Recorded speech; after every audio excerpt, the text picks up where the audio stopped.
Welcome to the Supply Chain Automation Workforce Hub, or the Hub, interview series. The Hub is an industry intermediary funded by the U.S. Department of Labor as a one-stop solution for recruiting and training skilled workers in supply chain automation.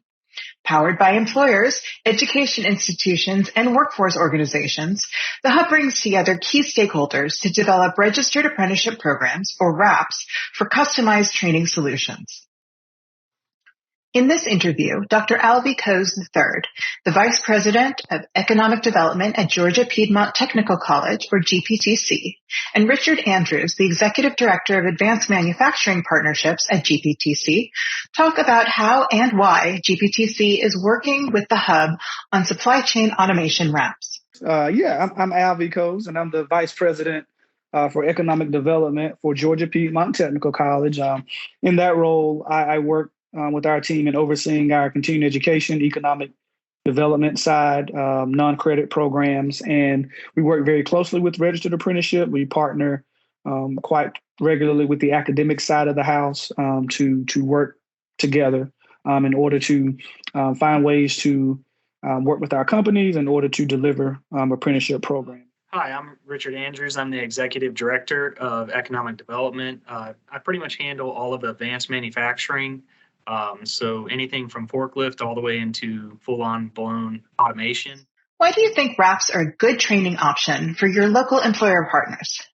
I see Registered Apprenticeship, I think, is a way for us at GPTC to really bring together the best in technical instruction along with the on-the-job training, kind of marry them together and create a good program. So it allows our students or apprentices to really get good quality hands-on learning in the classroom as well as from the employer. And then at the end of that, companies get what we hope is a pretty solid worker who has a good foundational understanding of their job. So I think it's been a great tool for us helping employers meet the workforce needs. For me, I would say with the registered and especially Rapids, it gives structure.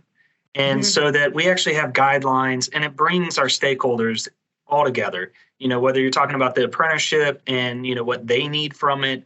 So you actually have the company, the apprentices, and then the college for us in our situation. But the big part about that is laying out a structure where there's actually an agreement so that everyone knows up front what they're actually getting out of the training. Why are you using competency-based RAP models? The reason why we moved to competency-based on the economic development is really companies' needs and the skill gap is so great right now, and the amount of work shortages that we're seeing in our local area. So we needed to turn around a bunch of skilled labor, and to be able to do that, we had to go competency-based because just in the instruction side of it, the on-the-job training side of it, it's just a better model for fitting the timeline that these companies have laid out to try to fill these voids in their workforce. How are you helping advanced manufacturing employers diversify their workforce? And why is this important? I think so. Our institution is a minority serving institution predominantly. I want to say somewhere around 80% or maybe a little higher of our student population are students of color, people of color. So we do as best, I think, a job as any of exposing our students to these programs and really wanting them to take advantage of the opportunity. So we do try to go above and beyond to make sure that the students who we serve every day, students of color, veterans, are very kind of aware of the program. Yeah, I would say that it removes, boundaries and things like that and obstacles that have been put in the way.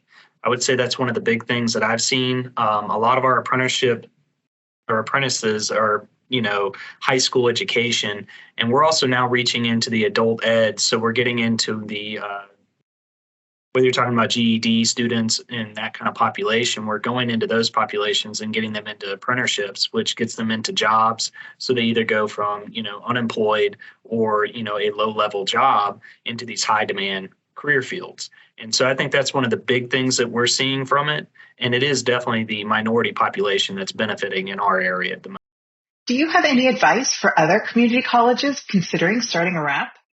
Competency-based model is now probably the most flexible and I would say that would have been one of the things that would have kept me or steered me away from it in the past for our situation.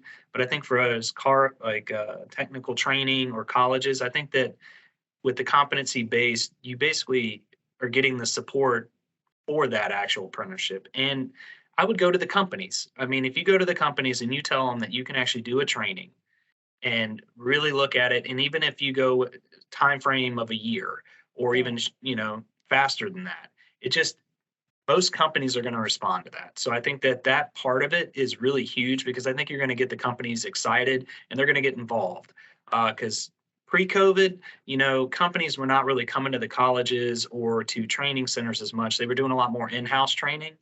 But post-COVID, because of the work shortage, they are more than happy to come and work with you now. I don't know. I think as companies, as they really kind of, reflect on what, and I don't know if COVID kind of exacerbated it or what, but the whole issue surrounding the shortage in skilled labor, I think as companies move forward and really try to reflect on how do we not get here again, I think apprenticeships is clearly the way to do that. I think they've kind of been a missed opportunity in years past, but now hopefully if we haven't learned anything else, we've learned that we have to, apprenticeships are a great way to kind of create that talent pipeline to help ensure that we don't end up here again when it comes to our high demand career areas.